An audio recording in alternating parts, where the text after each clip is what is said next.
wherever you are. So basically, I want to welcome you to my first YouTube film video. This is where I will do videos for my blog. So my blog is called Cabana's World, and it's everything that I like to talk about. So there will be fashion, there will be important things about life, there will be trips, all sorts of things, fashion, everything, basically, a bit of everything. So basically today is my first video, and I wanted to talk about something which is quite important for me, which is mental health disorders, which can include anxiety, depression, OCD, lots of other stuff, other important mental health issues.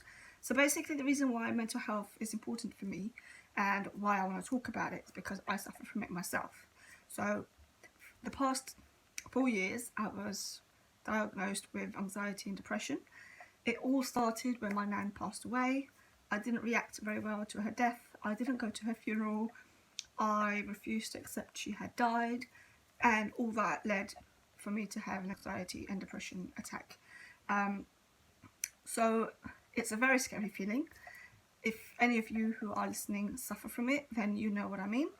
And obviously you are not alone. There's so many people that actually suffer from anxiety and depression. It's not spoken about fairly enough, to be honest. People don't know about it. People who are new to the condition get scared. Talk about myself. I freaked out when I first had the attack. I was at work on my lunch break when I had the first attack, and it was the scariest thing ever. It's like my body didn't belong to me. I was talking, I sounded like a robot, talking gibberish, no one understood what I was saying. At first instant they thought I was having a stroke, so they wanted me to go to hospital, which I did, and everything was fine. They'd done all these exams, and they came to the point where I suffer from anxiety. That's what they diagnosed me with. And every time I used to think about something, like I had a problem, basically it was really bad. You know, that's it. I would just blank out.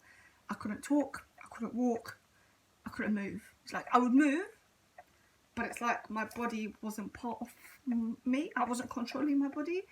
It's a very, very strange sensation to explain. It's hard to explain unless you've gone through it. So basically, I want to do this blog just so that people know they're not on their own. Okay, there is loads of help out there. Things that helped me were my family and my friends. That was the main impact on my life, was that they were there. Okay, so family is very important. Friends is very important as well. This depression and anxiety actually affects 10% of teens. So even teenagers can get them. Could be exams, could be problems at school, could be problems at home.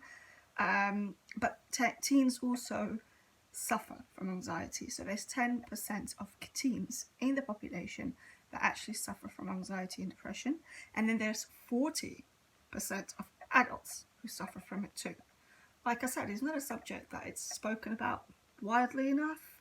People don't really know what it is. They don't know what the symptoms are, so they freak out. Okay, so the symptoms for me was shortness of breath, dizzy spells, and then obviously the speech problem, which I couldn't talk, I couldn't communicate, and then loose sensation of your limbs, so I couldn't walk, I couldn't move. I was moving, but in my brain I wasn't. It was like I was stuck.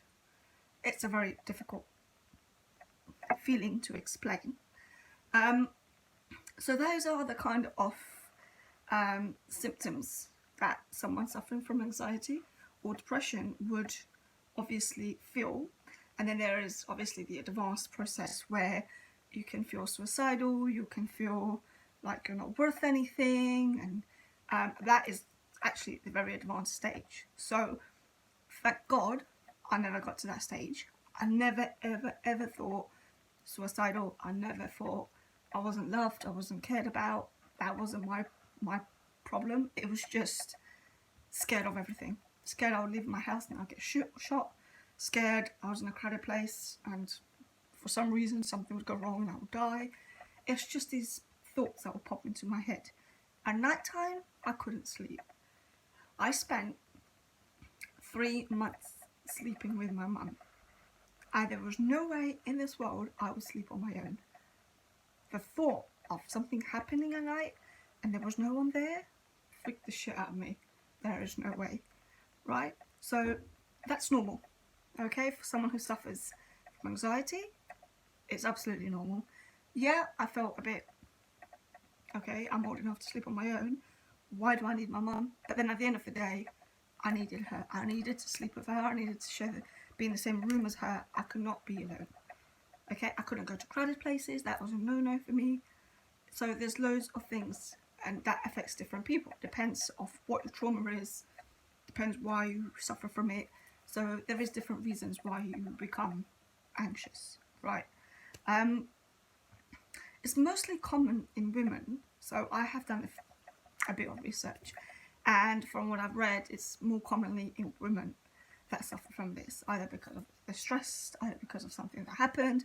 Like I said, there's 101 reasons why you suffer from it. Different people have different reasons, but the main part of why I want to talk about it is so that people out there know they're not on their own. Okay, you can always count. There's blogs that speak about it. There's people on YouTube who can help you. Obviously, I'm one of them now, but I did have a few people that I followed at the time and actually helped. The other thing is, which can help you, and that helped me, was apps that you can have in your phone. So like Calms, and there was another one which I didn't use for long, but it kind of did help as well. So it's just like it plays a background music, and then you just take deep breaths, forget everything around you, and just concentrate on your music and your breathing. Once you just pay attention to your breathing, it's fine. You know, you kind of feel relaxed. You kind of feel that your breathing is back to normal. So therefore, you're not panicking anymore. You're not anxious anymore. You might still feel that tight chest feeling, but you're breathing properly. You're more calm. You're more relaxed. Okay, so meditation helps with those kind of apps. Family, like I mentioned, friends, pushing yourself to leave the house, not to be stuck in your room all the time. Go out to the park where there's not many people. Go for a walk around the block. Nothing's going to happen to you. You know the area. Do you know what I mean? Places that you feel comfortable. But please do not stay in your room. It's not going to help. It's just going to make it worse. It's going to take you longer to get out. Right? The other thing that I did, which helped me a lot, but then obviously that depends on each individual person and what your beliefs are. My belief is that God is always there for me, and He will always be. And talking to Him, asking Him for help, and praying actually made me feel much better. You know, in the morning, waking up, feeling better. So obviously not 100% better, but better from what I did the night before. You know, or going a day without you having a speech problem or a limb problem. You know, you will always have that tight chest in the process, obviously, of recovery. There will always be a tight chest. But as long as your symptoms don't reoccur constantly every single day, you are progressing. You are getting better. Okay? And I believe that me speaking to God and asking for help actually helped me. Every morning I'll wake up and thank Him for actually being alive. Nothing happened. Okay, and the bottom thing about all this is that the mental health is not a disease. It's not a disease that kills you. Okay, if you ask for help, if you get treatment, you'll be fine. It's all up here. Yeah, I know it's hard to believe, because when you're in a situation and you're having that difficulty, you know, talking, walking, whatever, and you're scared that you're going to die, it's hard to believe that it's all mentally, but it is. Okay, it's all up here. Once you realize that it's all in your head, and nothing serious is going to happen. You're not going to die of an anxiety attack. It's not going to kill you. You just need to know how to control it, need to know how to get over it. You'll be fine. I'm not saying it's easy. I'm not saying you'll do that by the end of the week. No, it took me 3 years to get over it. The past year, I haven't had anything, thank God. Okay, I haven't had a single anxiety attack. Yes, if I get stressed, worried, I do get shortness of breath and I do get tight chest. But compare that to not being able to talk or walk or do anything because you're so scared. It's nothing. I can deal with a tight chest. I can deal with shortness of breath. What I couldn't deal with was the fact that 1 minute to another, I couldn't talk. I was talking gibberish. I had that feeling that my body did not belong to me. It was like moving, and it wasn't me moving it. Okay? So as long as you can control that, and you know how to do it, once you get the hang of it, you're fine. You're not going to die over it. It's not going to kill you.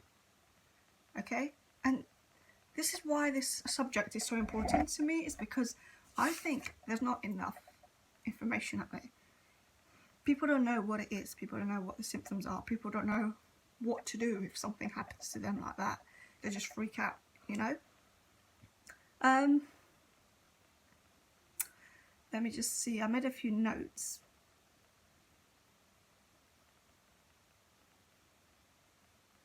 So basically, I think that I've covered most of the stuff that I wanted to cover.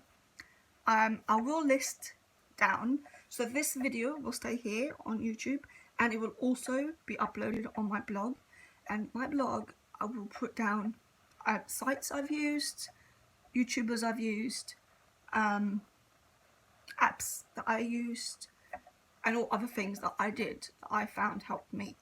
Okay, so I will write that down underneath the video on my blog. So not on YouTube, but on my blog. Okay, so if you are one of the people suffering from anxiety and you want advice or you want help, you can message me, okay, on YouTube. You can message me on my blog. I'll leave my blog details underneath this video. I've got Instagram, so you can also find me on Instagram and message me on Instagram. I will be more than happy to help. Okay, I had people helping me when I had anxiety, and I just want to be there for people who need a little push, need a little help. I'm there to help them, okay? Help you, in other words. So basically, this is my first vlog. I thought this would be the best way to start because this is me, okay? Get you guys to know a bit of me, what my story is, why I've started vlogging, and helping other people, basically. It's basically what I try to do. So if you liked this video, if you could subscribe to my channel, give me a like, leave me a comment, whatever you like, but please subscribe. And if you want to have a look at my blog, I will leave I'll leave the link underneath here, and you can go and have a look at my blog, okay? Again, if you need any kind of advice, any kind of help, just message me and I'll be more than happy to help you guys, okay? So this is it for today. I will be posting more videos. I will be posting more blogs. Just keep your eyes on my channel.